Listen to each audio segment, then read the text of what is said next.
F-150 in its many drive modes. Which do you prefer?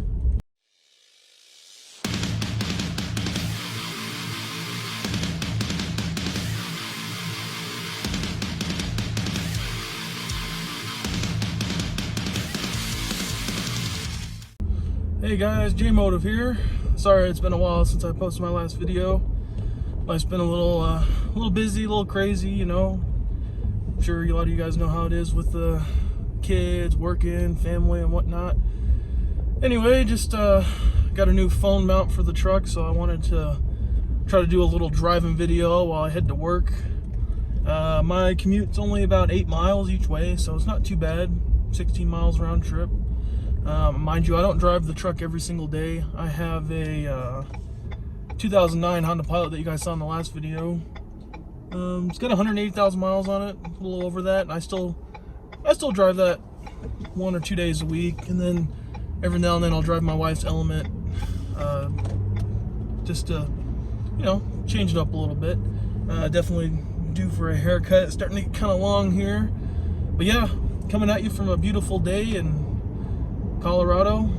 It's a nice 65 degrees, not a cloud in the sky. Perfect day for a little drive. And yeah, so wanted to talk today about the F-150 and its many drive modes and see what you guys prefer. And as you guys know, this thing has it's a 10-speed automatic, so I leave it in the normal drive mode most of the time, just for the sake of fuel economy. It shifts kind of funny. You have to kind of get used to it. You start rolling off from a stop, and by the time you hit 10 miles an hour, 15 miles an hour, you're already in 4th or 5th gear. It just shifts quick. There is the sport mode that I've seen a lot of people actually prefer, because it actually handles more like your normal 6-7 speed automatic transmission, just in the way that it shifts. You know, it kind of goes to the full RPMs, shifts, goes to the full RPM, shifts instead of shift. So that's a little more fun, but it definitely takes a hit on your miles per gallon. There's all kinds of modes. I don't even know all the different modes off the top of my head. There's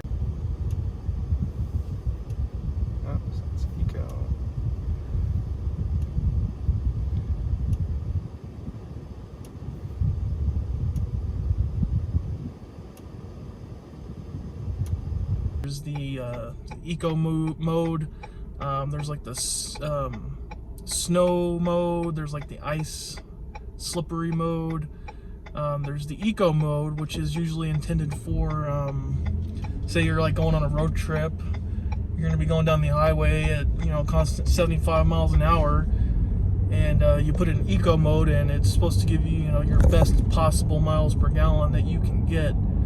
And it's kind of interesting because this thing has, so most F-150s, I think all of them these days, come with the air dam on the front bottom of the bumper. And that's supposed to be, you know, better for aerodynamics, better for fuel economy.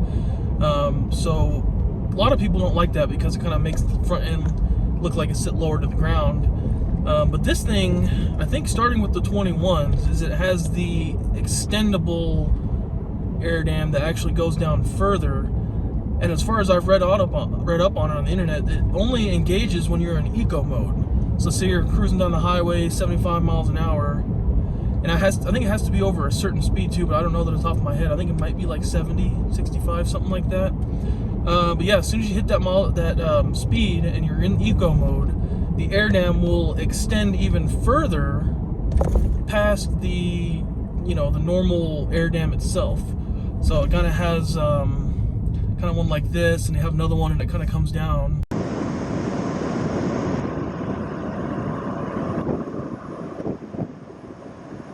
And it's supposed to give you even greater miles per gallon, better aerodynamics, things like that. So that's kind of interesting. I haven't actually tried that myself. I did take a family road trip to Kansas when I first got this thing, but I just drove it in the normal mode. I didn't think about it at the time to put in eco mode. But yeah, so normally I just drive in the just your normal mode. And apparently these trucks build a shifting pattern based on your driving habits. So you get into one of these new, it's gonna learn how your driving behaviors, and so that's kind of interesting that, you know, normal driving mode can be different the way it shifts for everybody's F-150 depending on how they drive and their driving behavior. So that's pretty cool. But yeah, let me know in the comments what driving mode you guys prefer and why. I'm just kind of interested to see what everybody else kind of prefers. I think a lot of people will probably just say they drive it in sport mode, just because it's a little bit more fun. I've tried it a few times, and it is, you can definitely tell that it's different in the way it shifts. But yeah, all right guys, stay safe out there, and yeah, see ya. Thanks for watching.